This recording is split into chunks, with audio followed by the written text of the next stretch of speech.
Broadcasting live from the Business Radio X studios in Atlanta, Georgia, it's time for Atlanta Business Radio, spotlighting the city's best businesses and the people who lead them.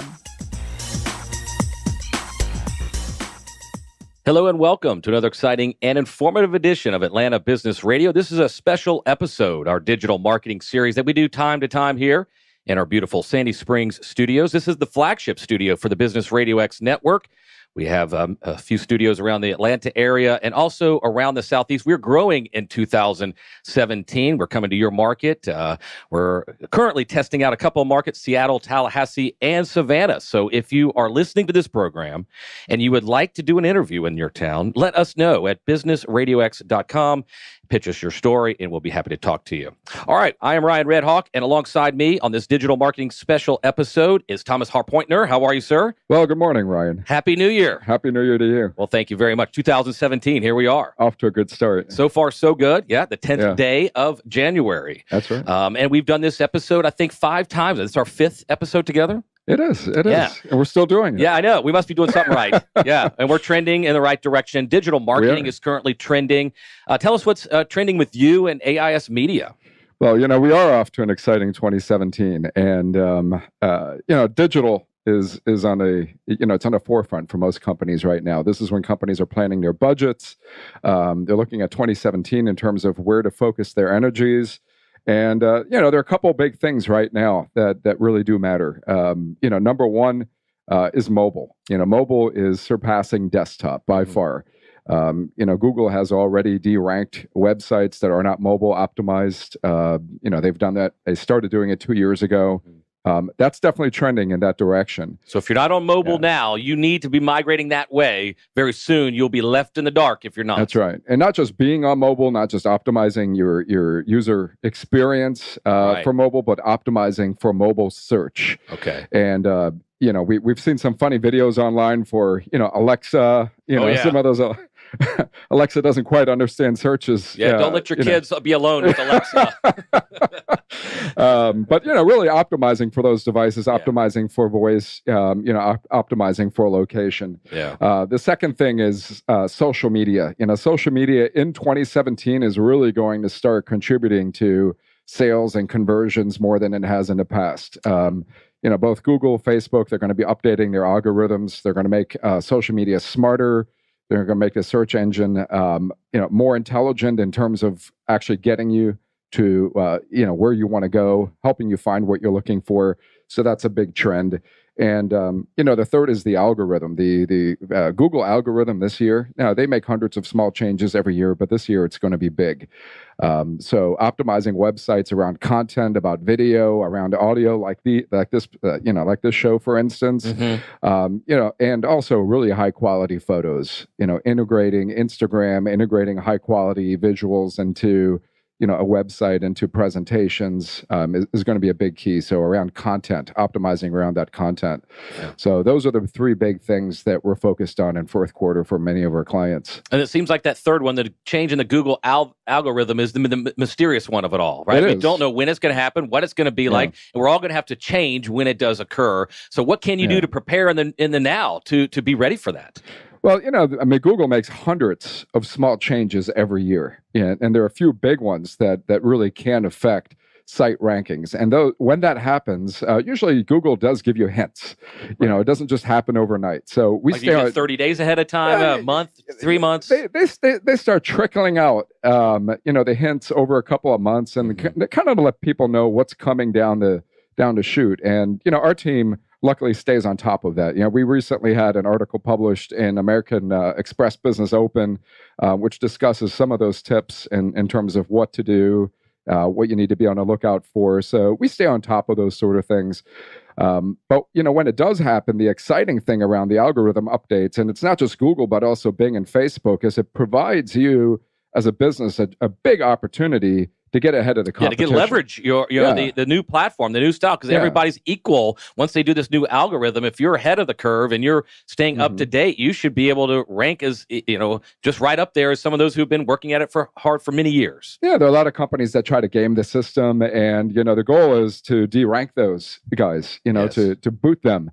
and get ahead of them when they've gamed the system and Google tries to correct, make some of those corrections. Well, if you have any questions, for sure, call Thomas and the team over there at AIS Media. He'll set you straight. You guys help all kinds of companies, from small startups to very successful multi-million-dollar businesses, right? Exactly. Yeah, it's small businesses all the way up to the Fortune 500s. Great. Yeah. So we'll talk more about that as the show progresses here today. And we have two great guests in here from a company called jobsinsports.com. First, let's say hello to Karyn Mullins, Executive Vice President and GM. Good morning, Karyn. Good morning. Good morning. Well, tell us a little bit about how you know Thomas and, a little bit of digital marketing, what you're doing over there. Well, we know Thomas because we are obviously a happy AIS customer, and we've been working with AIS Media for several months now as part of our obviously growth opportunities for jobsinsports.com. Mm-hmm. And I've been in the digital media and digital marketing space since, the Overture days, the early days back in the late 90s when people did not know what search marketing was all about, what digital marketing was all about, and Google didn't exist. So I know that dates me a little, but it's been fun to watch all of the changes, and we obviously rely on Thomas to help us figure out what we need to do to navigate through all of those. Oh, good. And you're going to tell us also, what does jobsinsports.com do for folks? We help you find your dream jobs in sports. So we are the original and most comprehensive career site for jobs in the sports industry. We have jobs from, the NFL, for example, to Major League Baseball teams.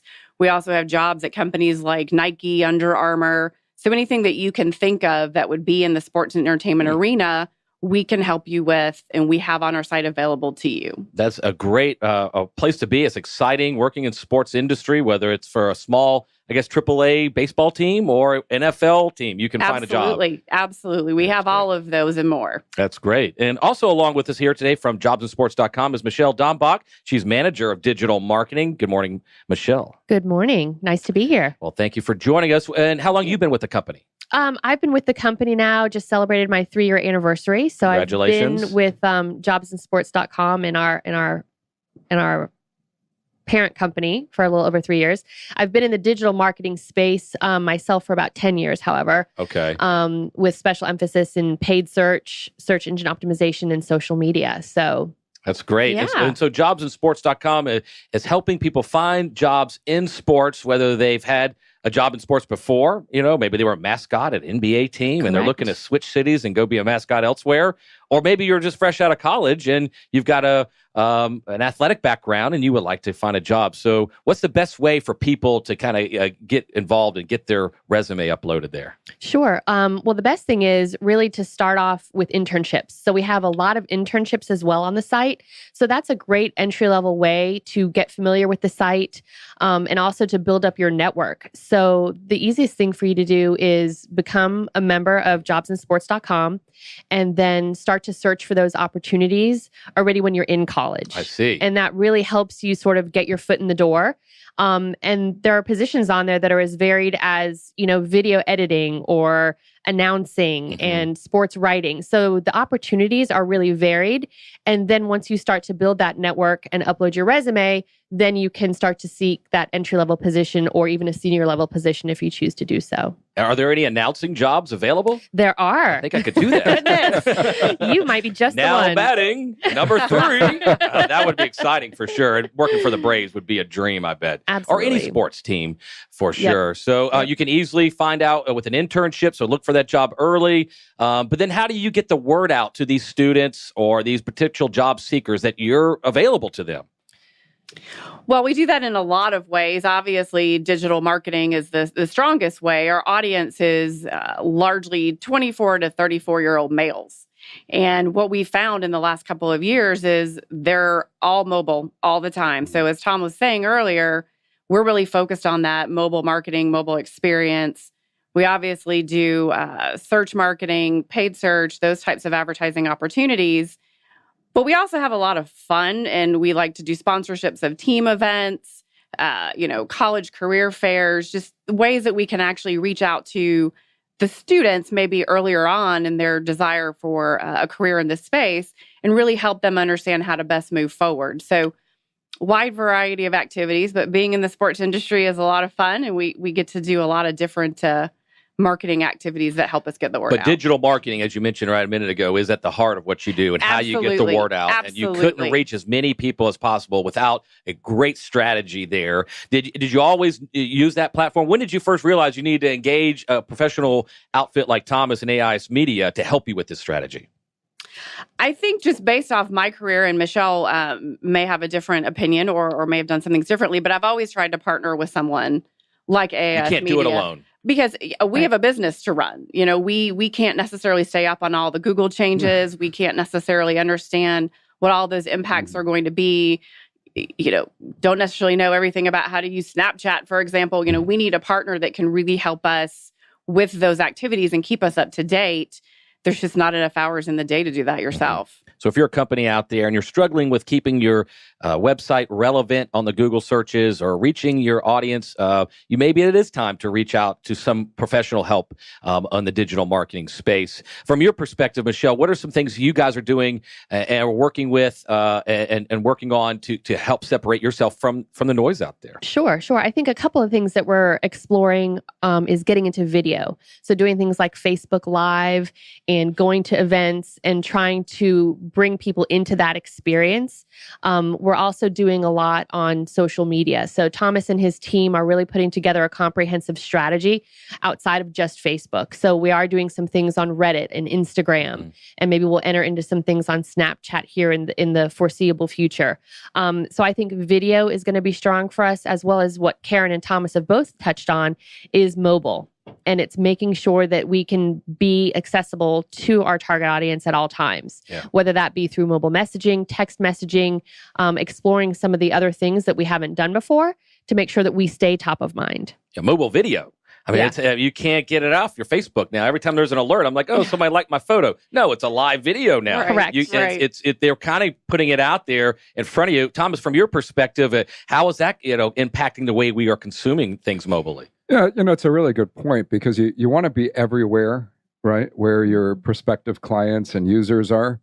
The one thing that people are becoming more sensitive about, and advertisers are getting the big pushback, is when the ad is just blatantly disruptive of the experience. We've all been on a website where we may start reading an article and suddenly this banner or some kind of a pop-up disrupts our experience. And what's the first thing we do? Click it off. I don't even read it. I don't even look at it. Right. I'm in the middle of stuff, yes. Right? So it's the ad blockers on those pop-ups and all that stuff that advertisers need to get around. And a really good way to do that, as we've seen with TV shows, is product placement. It's just it's coming up with interesting and relevant ways to get your product properly placed as part of the story. So, with apps like Snapchat, or it might be Instagram or Facebook, if you're into jobs for sports business, just creating a blatant ad and pushing it out on people is not going to have the same type of effect as if, let's say, you're at the Super Bowl, or you're talking about the Super Bowl, or you're at a sporting event and you just happen to be jobs in sports, right? So if you're delivering valuable content, funny content, interesting content, and that content is brought to you by jobs in sports in this case, that's going to be more well received than just a blatant ad that disrupts the experience. And that's what we're going to see. Would you use something like the Super Bowl to piggyback like some social media amplification? But with jobsinsports.com, for example, since that's already happening, we know it's coming up. So why not, help promote the business when that's happening? Yeah, absolutely. Of course, you have to be careful about that because, big events like the Super Bowl, they're copywritten, they're trademarked, and so forth. You can't even say that on some radio stations. You can't say Super Bowl, No, in an email campaign. But, for instance, if you go to Instagram and type in hashtag Super Bowl, you'll notice, coincidentally, it's a trending topic, right?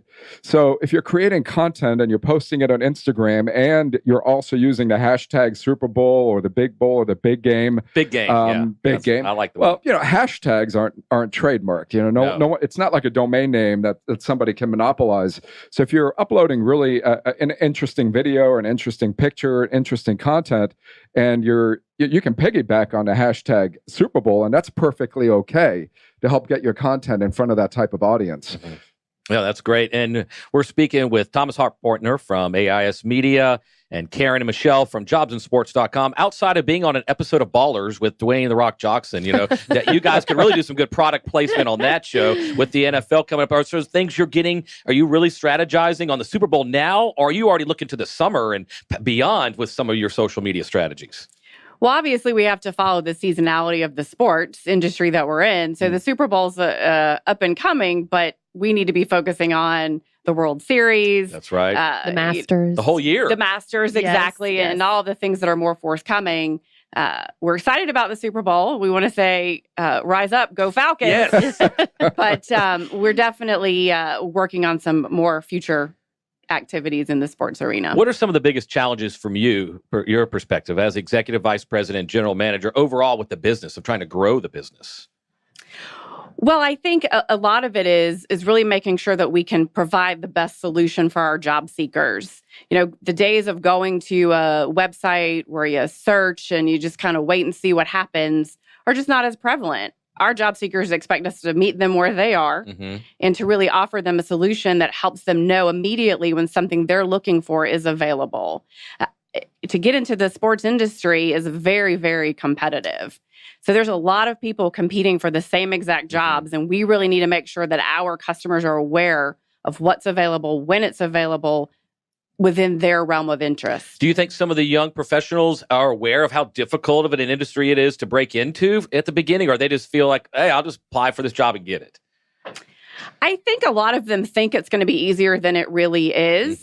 And they may get a job as a mascot, as you mentioned earlier, but then to go from that to, an IT professional for a sports team or a product manager for Reebok is still a different career progression. And so we're hoping to help educate our customers on how to make that leap and start them early enough in their career that we can be a meaningful opportunity for them. Now, what about some of the executive positions in these big leagues, whether it be in the front office or something like that? Are they coming to jobsandsports.com, or it's another stratosphere they're playing in? We do have some of those, but that's a great question. There's also a lot of executive search firms in this space that place some of those more senior general manager type positions. But we do have, VP of sales, VP of operations, VP of marketing. So some pretty senior roles that people do come to Jobs and Sports for. Well, if they do want to work their way up into a GM or of a sports team one day, what are some of those entry-level positions they should take today to in the organization to learn it and then grow? From our experience, the sooner you get your foot in the door at the team or the type of league that you want to work in, the more effective you are. And as Michele was saying earlier, really networking. So if you're fortunate enough to get an internship with the Atlanta Falcons, then you can also parlay that into a marketing role, a community relations role, and then keep growing within that team and then jump to a bigger team or a different team in another city.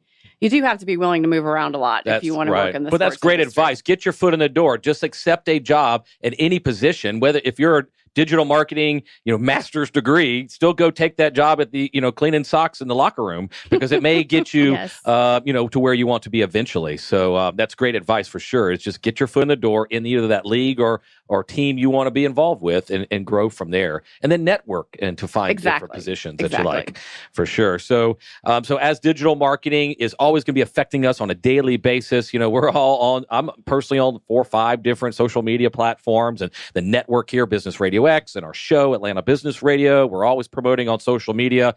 But then we hear these news is like Twitter may go away. Twitter is becoming less relevant. And Facebook is doing this more and more. So aren't the companies really driving the way we consume it instead of the other way around? The consumers are not driving the content. Or from your perspective, Thomas, what do you think? Well, we've been in digital marketing since '97, right? And that was a year before Google existed. Facebook just celebrated its 12th year anniversary last year.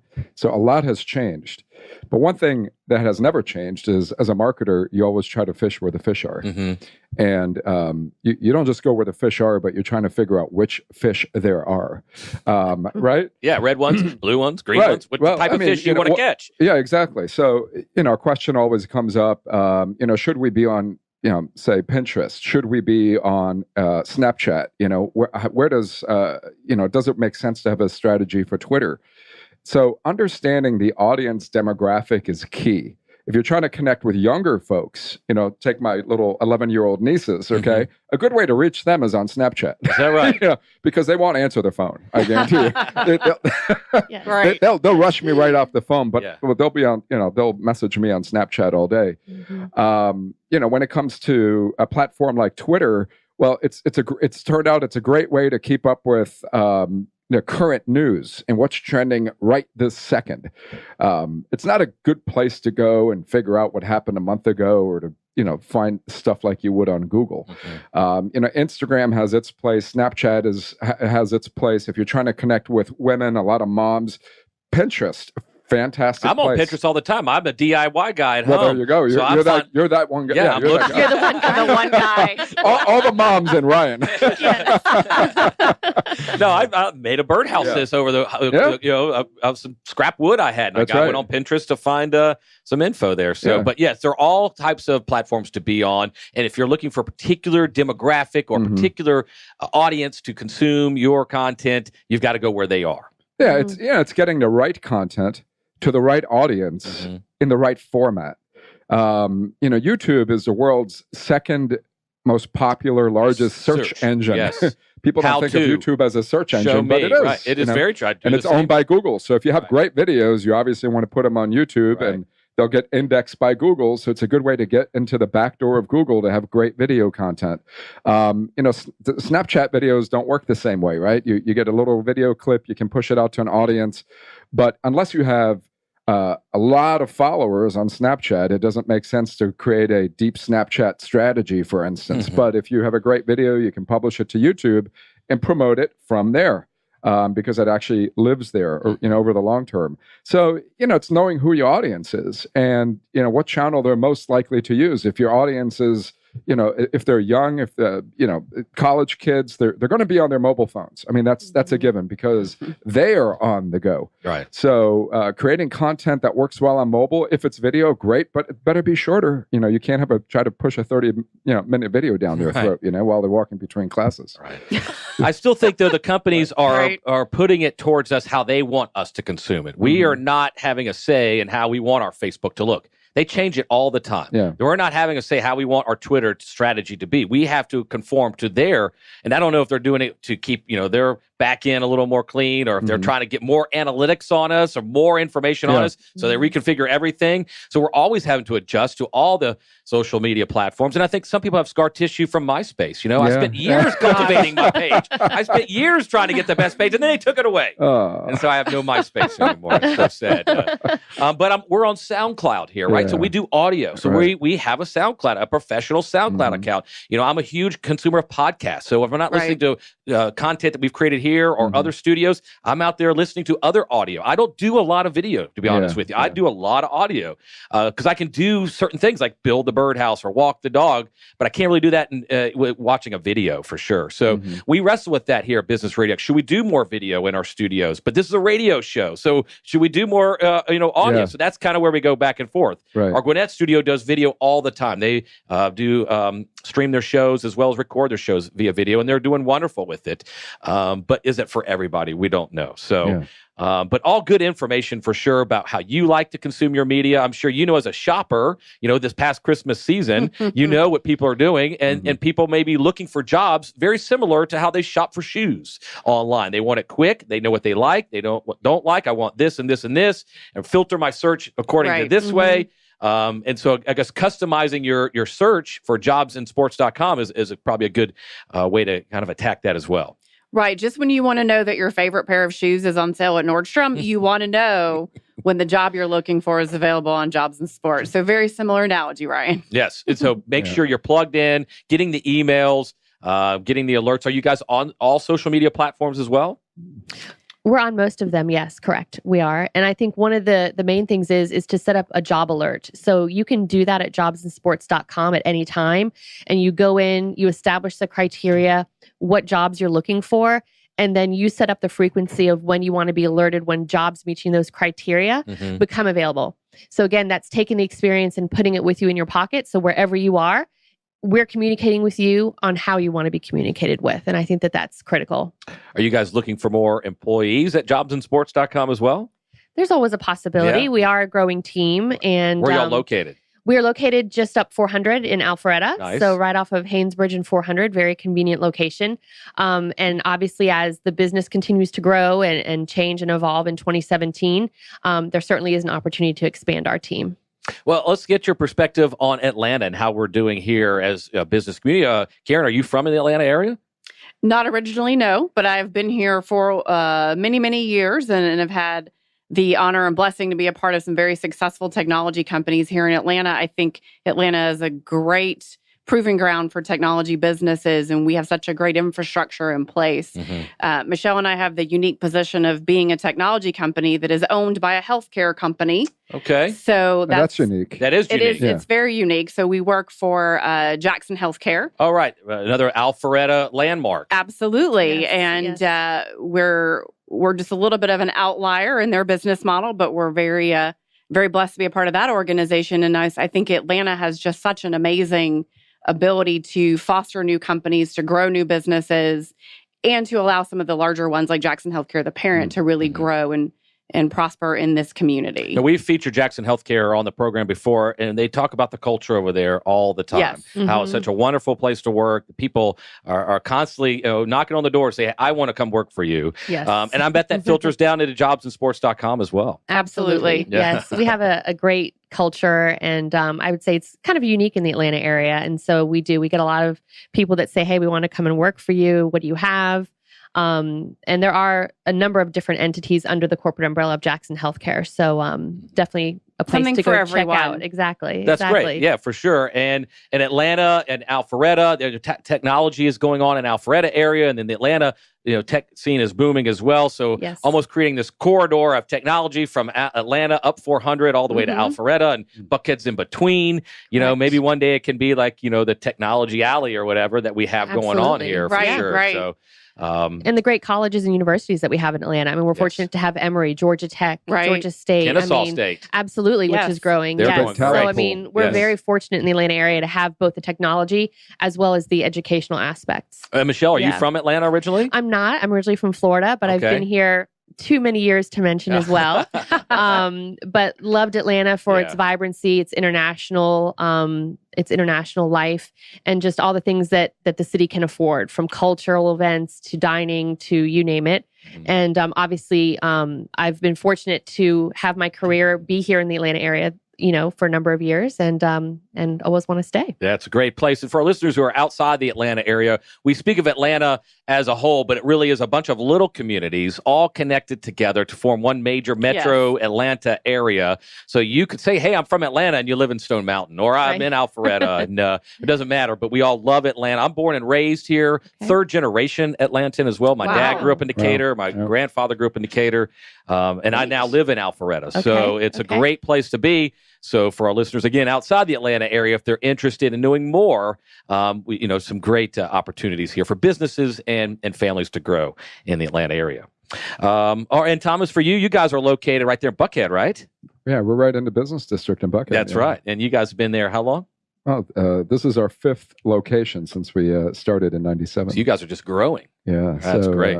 It's more easy for people to access this office. We started in Sandy Springs, moved it to Buckhead, and it's just a lot more accessible. You're right off the MARTA line. You're 20 minutes from the airport. It's more centrally located. So. Yeah, and I think people are looking for that type of experience in a city. so, Is a quick, from the airport to your work to home, to public transportation. So all that going on here in the Atlanta area for sure. So let's make sure our listeners can get more information about jobsandsports.com. So Michele, if you would tell them what's the best way to get in touch with you or find that dream job in sports. Absolutely. Just Google or search for jobsandsports.com. You can connect with us on social media on various outlets like Facebook, Instagram, Twitter. What's your handle on Twitter? Snapchat. Jobs and Sports? At Jobs and Sports. At Jobs and Sports. Absolutely. Nice. Yep. All right. Well, thank you so much for joining us. And Karyn, and for you, any last final thoughts? No, we appreciate you allowing us to be a guest today. And I hope we've helped some folks learn a little bit more about digital marketing in this area. And obviously, just seconding the comments that Atlanta is a great place to live and work. Outstanding. Well, thank you so much for joining us. And thank you again, Thomas, for putting this all together. Look forward to many great things. And I think you have a mixer coming up that you want to mention. No, well, we're planning a business mixer. We'll Okay. announce the actual date. Okay, We'll, don't know we'll the put date it on yet. Facebook. Yeah, Sorry so to tease you, ladies and gentlemen. Stay tuned. That's right, for sure. Well, thank you so much to all of our listeners. Thank you to Stone Payton and Lee Cantor, the founders of the Business Radio X Network, for letting us make this show possible. If your company is out there doing something interesting to genuinely serve your market, your community, and your profession, reach out to us directly on the contact page at businessradiox.com and pitch us your story. We'll see you next time on Atlanta Business Radio.